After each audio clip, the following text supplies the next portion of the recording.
Sa magandang hapon sa lahat. Actually, paggabi na si Bossing dumating dito sa garahe natin mga boss. Tayo kakauwi lang. Si Bossing kanina papaikot-ikot dito sa garahe. Napansin no isang tropa natin at yun, natimbre sa atin, nandito si Bossing. Bossing, nakita kita dun sa may unahan ano. Bali, ang pakay niya lang dito ay maipag-add swap ng unit. Si Bossing, kukunting halaga lang ang dala. Pero walang problema mga boss, sinanapan natin siya ng karapat-dapat dyan. Binigay natin sa kanya tong Honda Civic ESI na presentable paint, nakarehistro, malamig yung aircon, power steering na rin mga bossing. Literal na gagamitin na lang. Ayan, kompleto yung mga headlight niyan. Original yung plaka mga boss. Naka-mags, Rota Mags 15s na rin yan, makapal pa yung mga goma. Ito yung kinuha natin kagabi sa may Pasig mga bossing, binyahin natin pauwi ng Bacoor. So palibot lang natin sa inyo din yung unit ni bossing na Toyota Exure mga bossing na manual transmission. So ayan, si bossing taga Imus. Pinuntahan nila tayo dito para i-swap tong unit niya. Wala nang paligoy-ligoy pa. Nagbibigyan natin si bossing at gusto niya lang naman mag-upgrade.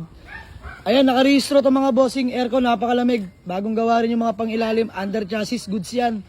Kompleto lahat ng papeles. Alam mo? Kelvin. Kelvin. Ayan, si Sir Kelvin. Si Sir Kelvin ay taga Imus. Bossing, ba may gusto ko lang batiin? Wala, yung asawa ko lang. Ayan, shoutout sa Mrs. ni bossing na napaka-supportive. Ayan, si bossing masipag bumili ng unit pero di daw marunong maglinis. De, joke lang mga boss. So ayan, deserve niya to. Deserve ni bossing to makuha tong Honda Civic na SI natin. Ayan, bossing, ano masasabi mo sa takbo pagkatapos ma-test drive? Okay naman. Goods naman? Oo, goods naman. Proceed namin sa payment mga boss. Gawa lang acknowledgement letter. Let's go. Boss, bale, chinecheck na lang ni boss yung papers natin mga bossing para dun sa Honda Civic SI. Bale, bayad na si bossing. Nag-bank transfer na lang at walang dalang ka. Hindi rin sukat akalain ni bossing na mabibigyan siya ng ganong ka murang halaga. Bossing, peace bomb. Salamat. Ikaw ba'y masaya na bossing? Ayan, bossing, deserve mo yan. At ako'y dinayo mo pa. So ayan mga boss, nakakatuwa. Makakapag Honda Civic na si bossing sa murang halaga. Galing pang Pasig, inuwi natin ang Bacoor mga bossing, kagabi lang to. Hinimas lang natin yung engine bay, dinetail lang natin. Pinakargahan ng Prion. So ayan, nakarehistro, malamig yung aircon niya mga bossing. Wala nang iisipin kundi gagamitin na lang yan ni boss ng taga Imus. Ayan bossing, maraming salamat ha. Mag-iingat ka. Para sa'yo yan, alagaan mo. Linisan mo. Ika nga ng misis mo boss. Siya kasi laging ito yung maga naglilinis eh. Oo nga, ayan. Shoutout kay madam. Passenger queen pero naglilinis ng kotse. Sana all no? Lahat ganun. Kidding aside. Ayan, shoutout kay madam ng Imus Cavite. So hanggang dito na lang mga boss.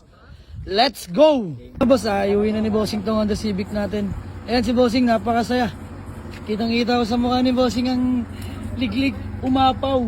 Thank you. Nangiti. Iyan sobrang saya ni bossing. Ayan, happy ka ha? Thank you. Ayan, pagkaingatan mo yan bossing. Ako'y natutuwa sa iyo. Ayan, nakakatuwa yung mga itong bagay mga boss. At pangarap niya magka-Honda Civic. Pero budget meal, ayan, binigay na natin. Ingat! Bye-bye!